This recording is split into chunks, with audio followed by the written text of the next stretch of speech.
സങ്കീർത്തനം 91. അത്യുന്നതന്റെ മറവിൽ വസിക്കുകയും സർവശക്തന്റെ നിഴലിൻ കീഴിൽ പാർക്കുകയും ചെയ്യുന്നവൻ യഹോവയെക്കുറിച്ച് അവൻ എൻ്റെ സങ്കേതവും കോട്ടയും ഞാൻ ആശ്രയിക്കുന്ന എൻ്റെ ദൈവവും എന്ന് പറയുന്നു. അവൻ നിന്നെ വേട്ടക്കാരൻ്റെ കണിയിൽ നിന്നും നാശകരമായ മഹാമാരിയിൽ നിന്നും വിടുവിക്കും. തൻ്റെ തൂവലുകൾ കൊണ്ട് അവൻ നിന്നെ മറയ്ക്കും.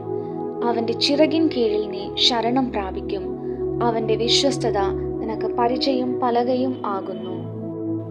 രാത്രിയിലെ ഭയത്തെയും പകൽ പറക്കുന്ന അശ്രത്തെയും ഇരുട്ടിൽ സഞ്ചരിക്കുന്ന മഹാമാരിയെയും ഉച്ചയ്ക്ക് നശിപ്പിക്കുന്ന സംഹാരത്തെയും നിനക്ക് പേടിപ്പാനില്ല. നിന്റെ വശത്ത് 1000 പേരും നിന്റെ വലത്തുവശത്ത് 10,000 പേരും വീഴും, എങ്കിലും അത് നിന്നോട് അടുത്തു വരികയില്ല.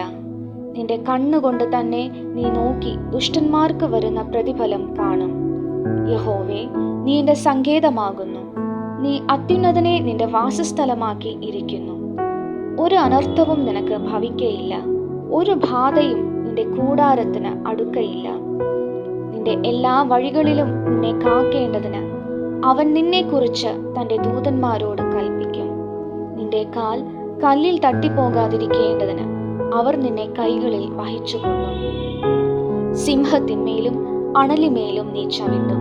ബാലസിംഹത്തെയും പെരുമ്പാമ്പിനെയും നീ മെതിച്ചു കളയും. അവൻ എന്നോട് പറ്റിയിരിക്കയാൽ ഞാൻ അവനെ വിടുവിക്കും.